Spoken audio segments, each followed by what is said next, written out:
o vakomana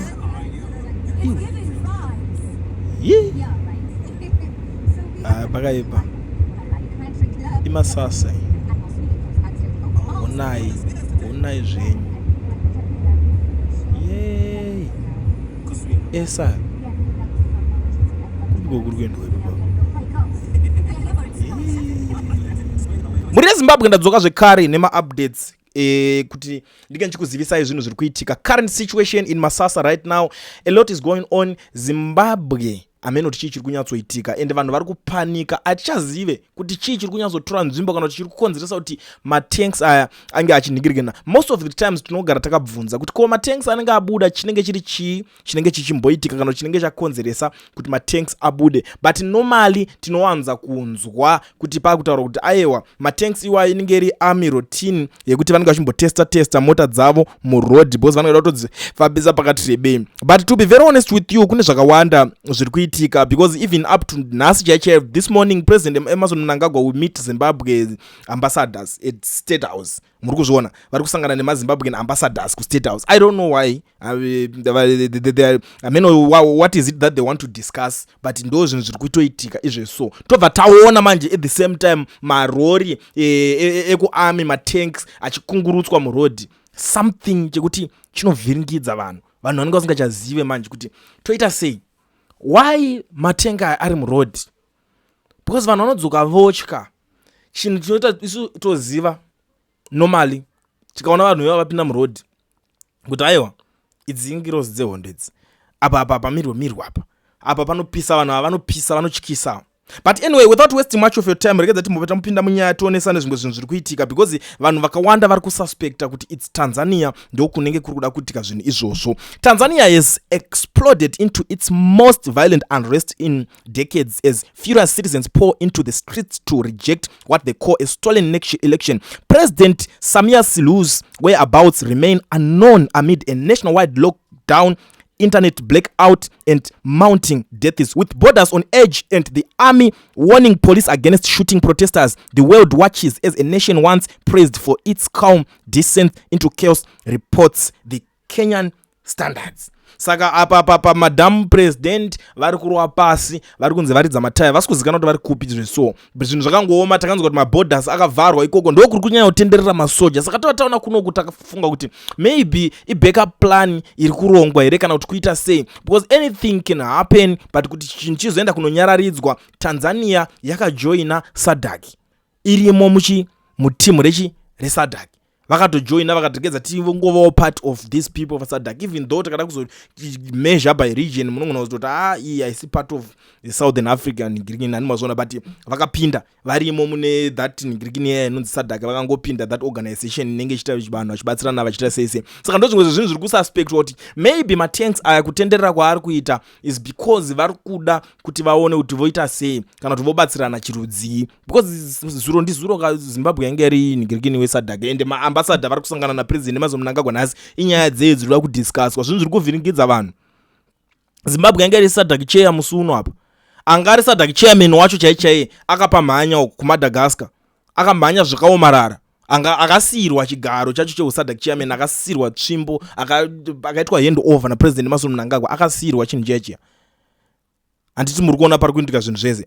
Now, but there is this issue iri kundivhiringidza, iri kufambiswa, this narrative iri kufambiswa nevarakasha. I don't know kuti what kind of propaganda, tikati propaganda ichi, handisi kuziva kuti vari kuwana something anything good about it. This Christine Charumbira girl ari kubuda kutaura kuti wherever ZANU-PF steps its foot it shall possesses the people have spoken. Congratulations Chama cha Mapinduzi. Many thanks to the ZANU-PF delegation by the National Political Commissar Comrade Munyaradzi Machacha for their support. It's great to see sister parties showing solidarity.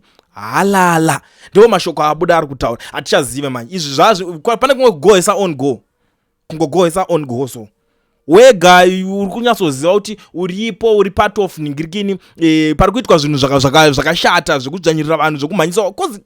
Kutanzania maopposition vakasungwa, vakatorambidzwa kutokondesta, aida kutokondesta against vacho anga atori mukati. Maissues ese wayo achiitika, ndimukuzviona mukuibata nyaya yacho. Pobva pazoitika chii manje? what's next? Vanhu votarisana voita nhigirikini zvakadai so panonetsa wozongobuda makuda kungonopinza ZANU-PF mukati moti tarisa pese panoenda ZANU-PF. It's a on go iyi yakangofanana neiri kugoheswa neuya wezimusoro anonzi Gambakwe. Like aritaura kuti no, inini ndinopinda ndichinodya sadza nemasiya ndinopinda ndichinoita zvakasiyana siyana zvaanenge achitaura on go. Obva ataura kuti no, Quillian akaramba achingotaura nezvangu ndoda kumusuwa, da kumusungisa on another on go. Cause uri kuwedzera kuzviexposa vanhu vozotanga kutaura kuti but kayo wakataura kayo, it's on record uchitaura kuti inini I'm going to sue this guy.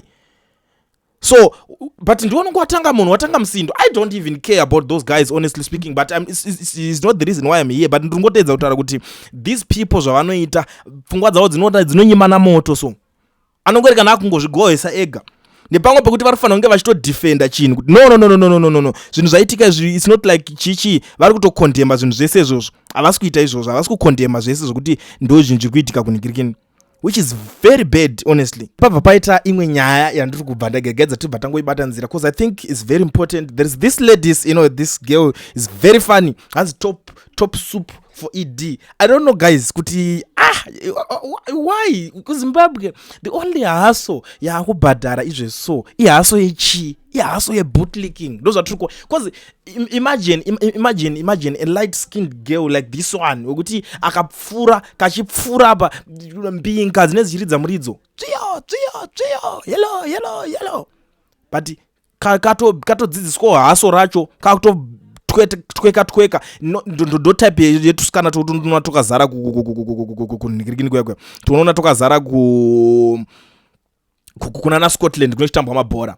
There is nothing wrong about it. Rekedza kuti timboenda timboona kuti Temba Mliswa ari kuti kudii, because I'm sure Temba Mliswa every day he is working very hard to attack VP Chiwenga, but I don't know his reasons yaanenge achizviitira. Now ari kubuda ari kutaura panapa Temba ari kuti now we have a VP who doesn't even attend his superior's sauna and yet aspires for the same office. How will you be respected when it's your time to occupy the same office? How can he miss such an important occasion? He usually remains as an acting president but misses such events that raises eyebrows. It's imposter, and some of us will tell it as it is because we don't operate through lies and bootlicking. What is wrong is wrong. Unlike most of you who insult leaders, I don't do that, but I simply state what is wrong. No greater love hath no man than he that tells the truth.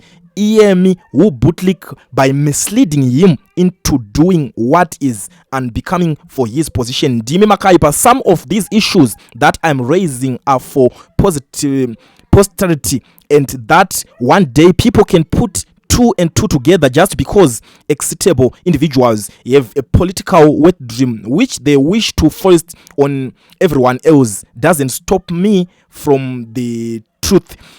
We can't have a country where the president is continuously alternating between running the country and fending off wild punches from ambitious subordinates. Once a leader is elected, whether one likes him or not, they have to respect him. It's about respecting the office and not necessarily liking the individual occupying it. Not only does that we respect, do we like, but we are civilized human. We recognize how state system work. Ndo mashoko ari kubuda ari kutaurwa naTemba Mliswa ari kupopota nyaya yekuti ko sei VP Chiwenga asina kuatenda zvakaita izvozvo zviri right. Ndichadzoka ndichikupai the reason chaiyo yakaita kuti VP Chiwenga vasa attend that meeting. I know it's very important. I know pane mashoko akawanda atinofanira kunge tichionesana panyaya yacho so that tonyatsoita zvinhu zvedu tichase tichifambirana, but for now ndangoti ndingogara ndangokuratidzai kuti Temba Mliswa is busy attacking VP Chiwenga left right center every day. Ndo chibasa chaari kutorova, ari kuti why uyu asina kuatenda that nhigirikini iyoyo. Unozoda kurespectwa nani iwe usinga attend panoita se panoenda meetings anoita akakosha kudai so anenge achiitwa nevakuru vako. Ndo nyaya hombe iri panapa. Ndangoti rekedza ndingopfura nepapo ndionesane nemi muri yeZimbabwe so that you know what is very important. You know kuti ayo vanhu vanenge vachitaura kuti kudii kunzoko, but for now regedza timbogumira panapa because zvakawanda zvireloading, zvakawanda zviri kufanira kunge zvichionesanwa tichitaurirana panapa chivhitivhiti. For now ngatisanyanya kurasa focus on the issue iri paground. Issue iri paground ndeyekuti these people, these guys, what they are doing now, what they are doing is vari kutenderedza matanks, vari kurola matanks kumasasa. That's the situation in Harare. Kulian TV, Team DAT. Asi vanhu vachishamsika.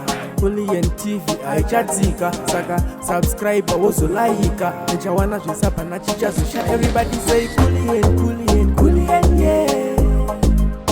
Information is brilliant, brilliant, brilliant, yeah.